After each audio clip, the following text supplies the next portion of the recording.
स्वामी समर्थ. प्रत्येकाच्या घरामध्ये देवघर असतंच.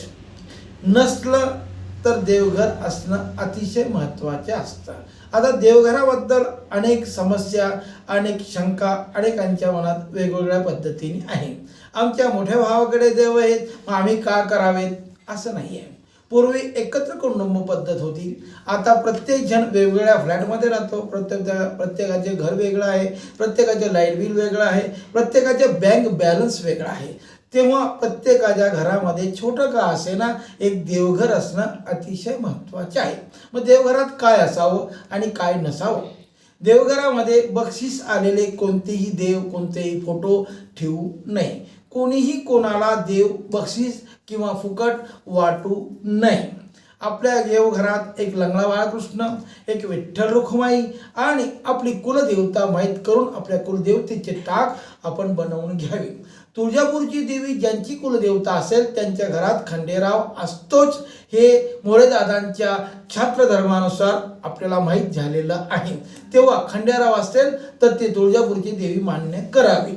आणि बिजासन किंवा इतर ज्या काही उपदेवता आहेत ह्या प्रमुख देवता नसल्यामुळं कमीत कमी आयुष्यात पाच वर्षातून एकदा तरी मूळ स्थानावर जाऊन त्या कुलदेवतेचा मान सन्मान करावा.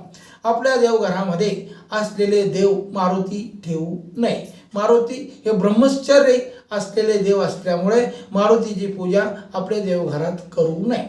त्याचप्रमाणे शिवलिंग असावं, परंतु शंकराचा फोटो किंवा शंकराची मूर्ती आपण देवघरात पूजू नये. मुंजा किंवा मेलेल्या लोकांचे त्या ठिकाणी कुठलंही पूजन आपण करू नये असं आपल्या मार्गातून आपल्याला सांगण्यात आलेलं आहे. देव हे 3 इंचापेक्षा मोठे नसावेत. त्या पद्धतीने शाळेत ज्याप्रमाणे आपण स्त्री एकीकडे पुरुष एकीकडे बसतो त्याप्रमाणे आपल्या देवघरामध्ये स्त्री देवता एका बाजूला आणि पुरुष देवता एका बाजूला करावा.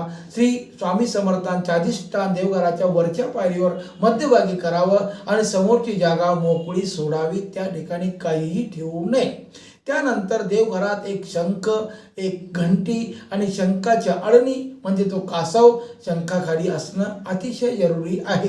शंख हा विष्णूच्या शालक आणि महालक्ष्मीचा भाऊ मानला गेलेला असल्यामुळे शंखाला अतिशय महत्त्व आहे.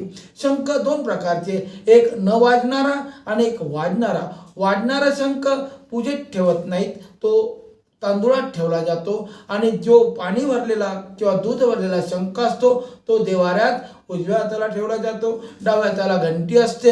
आणि शंख देवपूजा करत असताना 24 तास त्याच्यात पाणी भरून ठेवावं. सकाळी देवपूजा करत असताना ते पाणी आपण प्राशन करावं किंवा आपल्या घरात जर त्या पाण्याचा शिरकाव केला तर आपल्या घरातील वास्तुदोष हळूहळू का होईना कमी व्हायला मदत होते.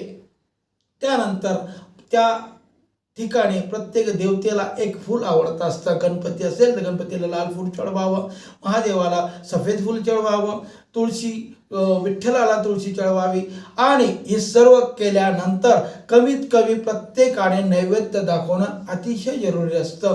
पाण्याचे नैवेद्य चालतो, एक दुधाचे नैवेद्य चालतो. आणि जेव्हा आपण 12 वाजता जेवण करू तेव्हा एका छोट्याशा ताटामध्ये आपण जे काही अन्न केलेलं असेल ते त्या ठिकाणी नैवेद्य दाखवूनच मग आपण प्राशन करावा. मग नैवेद्य कसा दाखवावा याविषयी सुद्धा श्री स्वामी समर्थ मार्गातून एक नियमावली आपण निर्माण केलेली आहे. ती समजावून घेणं फार जरुरीचे आहे. देव नैवेद्याच्या ताट असेल त्या नैवेद्याच्या ताटाखाली पाण्याचा एक भरीव चौकन करावा, त्याच्यावर ते ताट ठेवावं. तुळशी पत्र त्या ठिकाणी प्रत्येक अन्नावर ठेवावं. तुळशीपत्र ठेवल्याने अन्नाचा दोष नाहीसा होतो.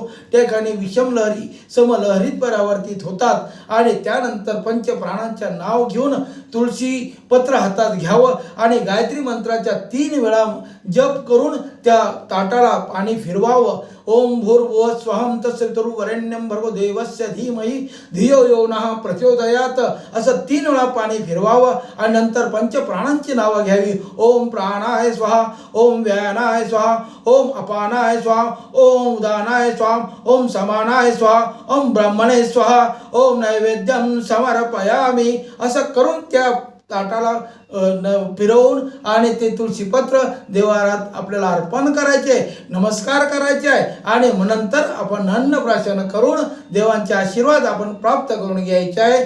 या ठिकाणी कुठल्याही प्रकारचे फुकट आलेले देव आपल्या देवघरात नसावेत हे परत एकदा सांगतो. आणि ज्यांचे वंश कुठलेले आहेत, जे निर्वंश आहेत, अशा कुठल्याही कुटुंबातील देव चांदीचे असतील, सोन्याचे असतील तरीही आपल्या देवघरात ठेवू नये. हत्ती असल्यास हरकत नाही, 2 हत्तीची जोडी जर आपण त्या ठिकाणी ठेवली तर महालक्ष्मीच्या यश प्राप्ती आणि लक्ष्मी प्राप्ती झाल्याशिवाय राहत नाही. श्री स्वामी समर्थ.